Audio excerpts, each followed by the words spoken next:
in the deep rural south of Thailand. Where the roads stretch between empty rice fields and thick tangled bushes, there is a ghost villagers refuse to talk about. It lives where the road lights never reach. Hiding between the leaves. People say the first sign is the sound. Rustling leaves moving slowly, following you.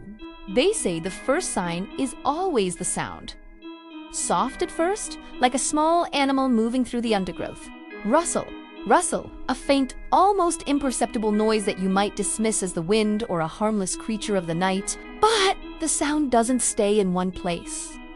It follows you, a phantom echo matching your steps, getting closer with every breath you take. It seems to drift on the humid air, a persistent whisper that crawls along the edge of your hearing. The rhythm is uncanny, too deliberate for an animal, too steady for the wind. With each step you take on the cracked asphalt, a corresponding rustle answers from the shadows, a ghostly dance partner you can hear but never see. Travelers walking home late at night, their way lit only by the weak beam of a flashlight or the pale glow of the moon, claim they would stop and shine their light into the dense foliage. The beam cuts through the darkness, illuminating a wall of green and brown. Nothing, just still leaves, glistening with dew. Just unmoving darkness, deep and absolute. The crickets, which had been chirping their relentless song, fall silent, as if in reverence or fear. The world holds its breath, and for a moment you feel foolish, your heart pounding for no reason. Yet the moment you turn away, the moment you decide it was just your imagination, the rustling starts again. Closer this time, Mari insistent, a dry, scratching sound, as if something is clawing its way through the branches, desperate to reach the road. Some villagers believe the ghost was once a lost traveler, someone who died on this very road, their body never found, swallowed by the insatiable forest. Maybe they were looking for a way home, their energy fading with the last light of day. Or perhaps they were a victim of some forgotten tragedy, their final moments spent staring into the same dark bushes that now serve as their eternal hiding place. Now it waits, hiding, watching, a lonely, restless spirit, forever bound to the path where its life ended.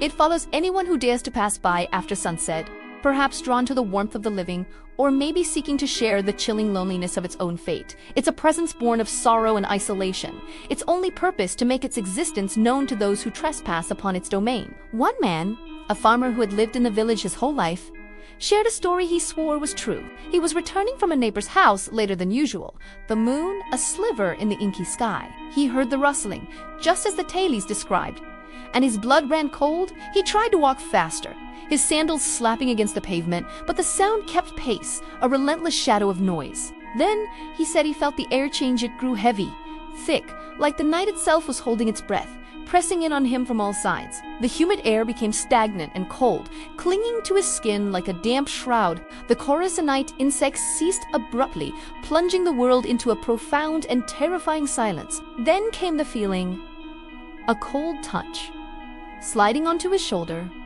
slow, deliberate, as if something behind him wanted to make sure he knew, with chilling certainty, that it was there. He froze, every muscle in his body locked in place. The rustling stopped. The entire road went silent, a deafening void where seconds before there had been the sounds of the night. His mind screamed at him to run, to bolt into the darkness, but his feet were rooted to the spot. But the hand didn't move. It rested on his shoulder, a patch of unnatural cold seeping through his thin shirt, a weight that was both physical and spectral.